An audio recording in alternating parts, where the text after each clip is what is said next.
Hello to You Are Enough group. Steve Barker here from I'm Enough Coaching, and you join me on another beautiful sunny day here in Wagga. And I'm starting to put together a program and some thoughts around leadership and how we are all leaders within our own right, whether we be a leader of a community, whether we have leadership roles within our work environment, whether we're a parent, whether we are a brother, a sister, whether we're a member of a sports team. We all become leaders in our own way. And I want to start to explore over a series of Facebook Lives this concept of leadership and how we can become the best version of a leader that we want to be. Now, I think first of all we need to get clear on what a leader is. And for me personally, and I'd love to hear your comments and your thoughts, a leader is somebody who is willing to put themselves out there, who's willing to share information, to be present, to support and assist other people. A leader is somebody who is happy to assist others, and even more than that, to help other people become leaders of themselves. A leader is somebody who is quite happy to give as much assistance as they can, and if other people start to move past them, with regards to progression or seniority or something like that, a leader doesn't hold them back. A leader lets them go. A leader says, go, you can achieve this, you're doing great things, and they'll champion them all the way. So that's my thoughts around a leader.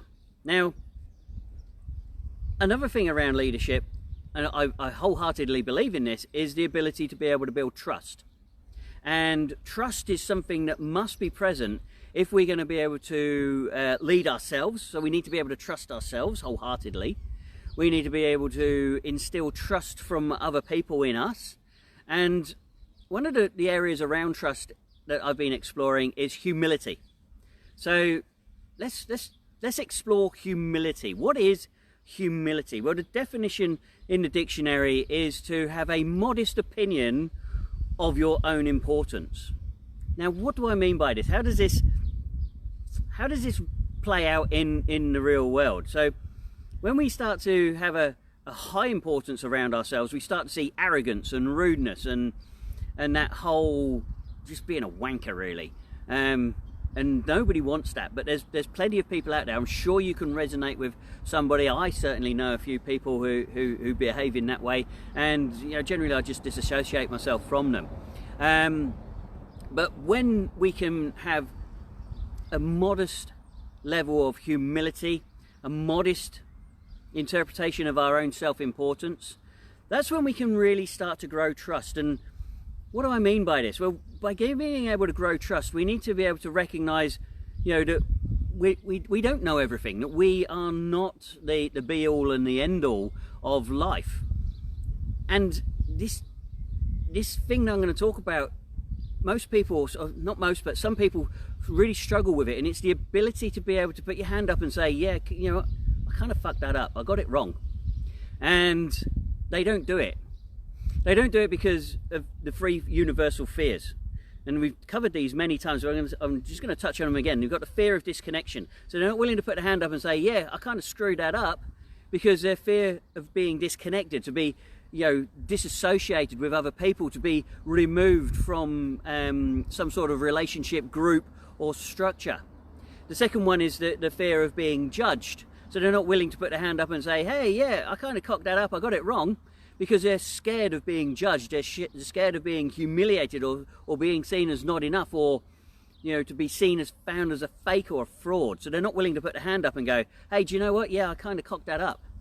And then the final one is the fear of not being loved. Now, this is the same as the first one, but with much more intensity. We don't want to be loved by everybody, but we want to be loved by key people around us. So when we can do that, hey Grant, thanks very much for joining me. When we can do that, when we can put our hand up and go, hey, yeah, you know what, I kind of got that wrong, and I'm sorry about that, and let me see what I can do to make amends, to make things right. When you put your hand up and you do that, you have humility, because you're not saying, it's got nothing to do with me, I don't know who did that, yeah? Or you say something or you do something, and then you don't own it. You don't have any ownership of it, and it becomes somebody else's problem. You put it out there, you go, oh, you created this problem. When we can put our hands up and go, yeah, do you know what, I kind of cocked up, I got that wrong. Have the humility to be able to say that, knowing that when we show humility, when we have a moderate level of importance around our own being, that we can accept that we get things wrong, this is the point at which you can then start to really create trust. And this is where it works, because let me ask you a question. Do you trust people that you don't relate to? Do you trust people who have different values and beliefs than you? Do you trust people who, you know, will not be interested in the same things as you? Generally, you don't. We follow and we trust people because we can connect with them, because we can see them as a human being. And when they're vulnerable, when they've got levels of humility, and when they're able to put their hand up and go, do you know what, yeah, I kind of got that wrong, that's when we go, whoa, okay, yeah, I like this person. They've got integrity, they've got honesty, they've got respect for themselves. They actually respect me because they're putting their hand up and saying that they got it wrong. This is where we can start to build a trust. So if we're going to become a good leader, which is where I was going at the start of this, if we're going to be a good leader not only of ourselves, but of other people as well, surely it makes sense to be able to build trust. And the way that we can build this trust is through accepting our mistakes, accepting that we're human, accepting that we get things wrong. And in that acceptance, that we put our hand up and we say, hey, yeah, I kind of balls that up, I got it wrong. You know, I'm sorry if that's impacted you. How can I make amends? What can I do to make you feel better? What can I do to create a better situation? And when you do that, you're seen as a human being. And when you're seen as a human being, yes, it's extremely vulnerable, but it creates the connection. It then creates trust. And if we can have trust in relationships, then we're going to start to have followers. And when we have followers, we can then influence people. Now, I'm not saying that we're influencing them, you know, for our greater good. We're influencing them so that we can share our experiences, so that they can become the better version of themselves. Because this is what a leader does. A leader's not all about what's in it for me. That's where we start to see managers and supervisors at work. You know, people who just get on and do stuff because they think they're going to get some sort of reward, like another promotion or something from it. A true leader is somebody who is happy to share the information, to help others become the greater versions of themselves, to stand up for what they believe is right, and to put their hand up when they get things wrong. That's what a true leader is. And those people will be recognized, and they will get the reward and the treats as well. But they're not doing it for their own personal gain. So to become a true leader, one of the things that we need to create is trust. And one of those, to be able to create that trust, we need to have humility, which is the ability to have a modest opinion of ourselves. And to be able to create that trust and to demonstrate our humility, is one of the things that we can do is stick our hand up and apologize when we get things wrong and say, hey, you know what, I did that. Yeah, it was wrong. I'm sorry. I apologize.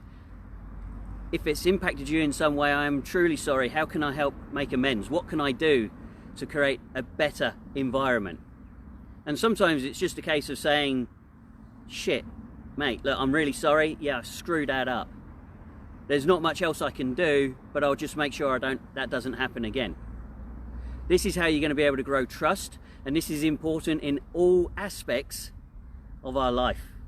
So in this series of Facebook Lives and Masterclasses I'm going to be running, I just want to share with you little hints and tips on how you become the leader that you want to be. The leader of yourself, the leader of others, the leader within your family, the leader of your kids. You know, how can you grow your own leadership quality so you can be proud of who you are, and to help other people on their journeys and create the environment around you in the bubble that you want through your actions. I hope you found this useful. I'd love to hear your thoughts and comments down below with regards to humility and what you can do about it, and what your thoughts are around it. Please share, because the more we share, the more we all grow. So this is just my version of it. This is just my insights, and I'm sharing them with you. Hope you have a great day. My name's Steve from I'm Enough Coaching. Thank you for watching. Take care. Toodaloo.